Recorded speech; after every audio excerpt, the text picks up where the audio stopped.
Muito bom dia para você. Hoje é dia 21 de novembro de 2022 e a palavra do Senhor nos traz uma promessa, uma palavra de esperança para nós começarmos essa semana lá no livro do profeta Zacarias. Festeje e fique alegre, filha de Sião, pois eu estou vindo para morar com você, oráculo de Javé. Nesse dia, numerosas nações vão aderir a Javé e passarão a ser o meu povo.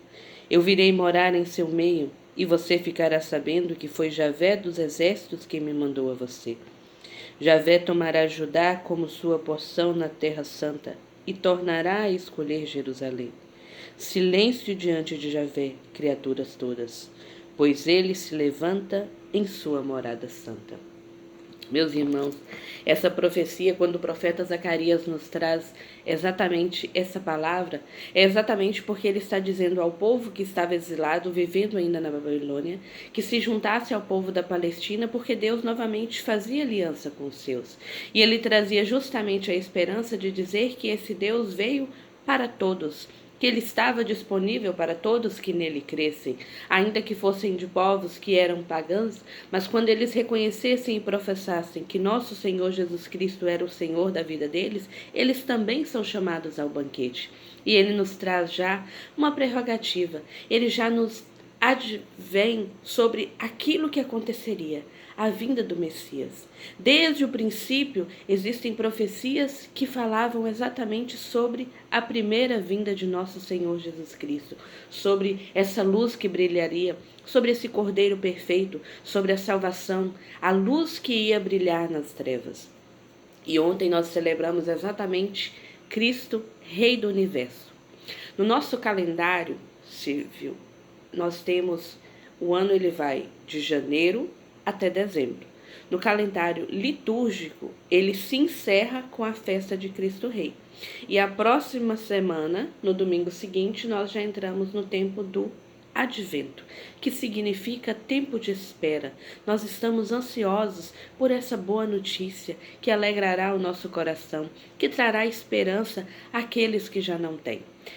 Dentro do calendário litúrgico, a gente começa com o Advento, vamos passar pelas oitavas do Natal, nós vamos passar pelo período da vida pública de Jesus, vamos passar pelo período da sua paixão, da sua dolorosa paixão, que vem lá no período da Quaresma, vamos passar também pelas oitavas da Páscoa, que ainda vão relembrar esse tempo de festa, vamos viver a expectativa do Espírito de Jesus, ele ascendido ao céu, mas ele promete que não nos deixará órfãos e manda o seu Espírito Santo. Nós vivemos o tempo comum e nós selamos proclamando que Cristo é o Rei do Universo. E quando a gente fala em Cristo, Rei do Universo, na nossa visão de mundo, a gente pensa num rei como? Aquele ser que é soberano, que manda em todos, que tem uma coroa de ouro, que tem uma roupa toda pomposa, com vestes bonitas, caras, luxuosas. E aí, quando a gente fala em Cristo, Rei do Universo, a gente não vê essa riqueza humana, né? E aí a gente pergunta, mas é mesmo rei? Será que é mesmo? Mas o nosso rei, ao invés de uma coroa de ouro, ele teve uma coroa de espinhos. O nosso rei, ao invés de estar num trono pomposo, ele se colocou no altar, que é exatamente o lugar do sacrifício. Ao invés de, por enquanto, vermos aquela figura soberana, bonita, ele se faz presente no pão, que se torna, com a consagração, seu corpo e sangue, e revive diariamente, em cada santa missa que é celebrada, o sacrifício que ele fez por nós e esse sinal da nossa salvação, esse sinal do Deus que é presente. Mas não se engane, meu irmão. Não é porque ele se apresenta de uma forma simples para que eu e você, miseráveis como somos, possamos nos achegar a ele, que existe algo ou alguém que seja maior do que ele. Ele, de fato, é o Rei do Universo. Não existe ninguém ou nada que possa contra Deus. Dele viemos e para ele, em nome de Jesus, retornaremos. todas as coisas estão sob o controle dele. Ainda que muitas vezes a gente pense, ai meu Deus, mas será que Deus pode mesmo? Ele pode. Ele pode tudo. Mas aquilo que nos compete, Ele quer que nós o façamos. Quando for impossível, é aí que Ele intervém. E a gente ainda precisa lembrar que esse Rei do Universo, Ele não é tirano. Ele não chega e mete o pé nos desejos, nas vontades que a gente tem e vai entrando e fazendo aquilo que Ele decidir. Ele respeita a liberdade que nos deu. E é preciso que Ele bate a nossa porta, que a gente abra e diga, Tu és bem-vindo, Senhor. E eu reconheço, e eu proclamo, e eu professo que o Senhor é o Rei da minha vida, da minha história. Então, meus irmãos, Cristo, Rei do Universo. Se eu e você acreditarmos, louvado seja Deus. Se eu e você não acreditarmos, Ele continua sendo Rei do Universo. E essa palavra a gente vai entrar já no próximo domingo, no tempo do advento. É um tempo de espera, é também um tempo forte. Aquele povo que andava nas trevas viu uma luz, a luz resplandeceu. Jesus vai nascer, mas muito mais do que a época em que as pessoas se reúnem enquanto família, a gente começa a preparar diariamente e precisa viver diariamente essa espera da segunda vinda gloriosa de nosso Senhor Jesus Cristo e vivermos exatamente por essa causa. E vivermos movidos exatamente por esse Espírito. E nesse devocional de hoje, onde nós estamos trazendo sobre a liturgia de hoje, fazendo a nossa Lectio Divina sobre a liturgia de hoje, que é a primeira leitura de hoje, onde nós estamos voltando na solenidade de ontem, que é Cristo, Rei do Universo, e eu queria fazer aqui com vocês uma partilha exatamente sobre esses dois momentos. A renovação carismática do Espírito Santo, nesses últimos dias, e últimos dias que eu digo é últimos dias mesmo, com diferença praticamente de 2 semanas, ela perdeu 2 irmãos queridos, né? Em especial vou falar do grupo de oração Jesus Sacramentado, que conhece essas 2 pessoas. Uma delas esteve à frente da renovação aqui no Espírito Santo. E ela era conhecida exatamente pelo seu sorriso. E no dia que eu fiquei sabendo da morte dela, eu não sabia exatamente ainda quem era pelo nome, não conseguia associar, mas depois associei pela foto, porque eu já tinha ouvido uma pregação dela. A pessoa disse assim, e eu perguntei, mas morreu de quê? E a pessoa disse assim, ela foi para Jerusalém, viajou para Jerusalém, voltou, passou mal e veio a falecer. E eu me lembro que eu respondi, pouca graça, né? Foi ali, em Jerusalém.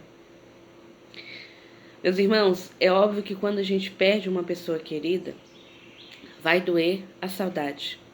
Mas a família dessa mulher teve um exemplo tão lindo e tão grande dentro de casa que na nota sobre o velório, a família disse, considerando a pessoa que ela era, considerando a sua alegria de sempre, pedimos que não venha de preto, que venha de vestes coloridas.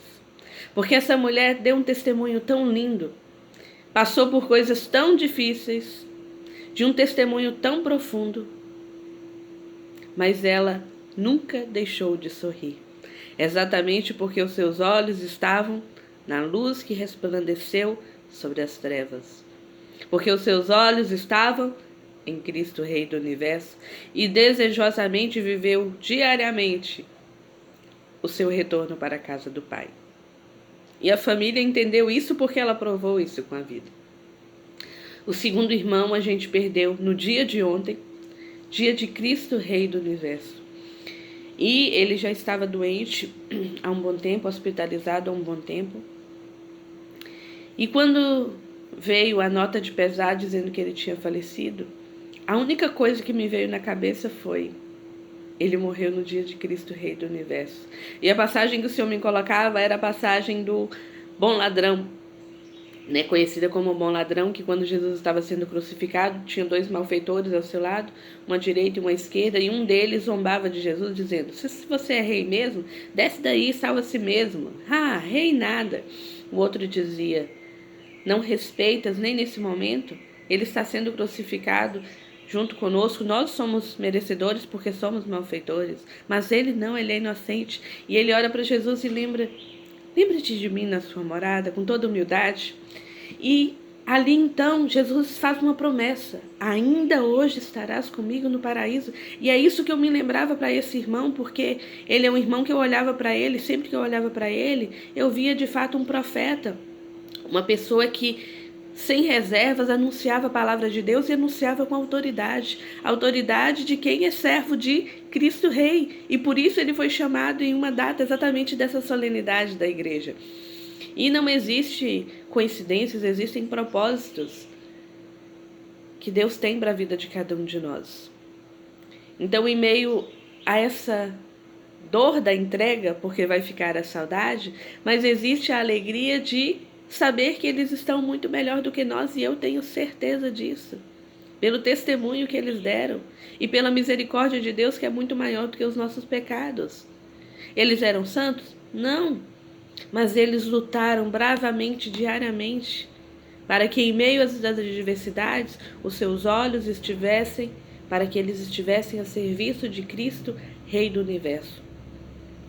Então, que a gente lute, que o nosso coração se encha de esperança nesse tempo, que nós professemos que nosso Senhor Jesus Cristo é o único Senhor e Salvador de nossas vidas, e que assim como essa palavra de hoje nos traz, que nós possamos nos alegrar, porque a palavra é essa: festeje e fique alegre, filha de Sião, pois eu estou vindo morar com você.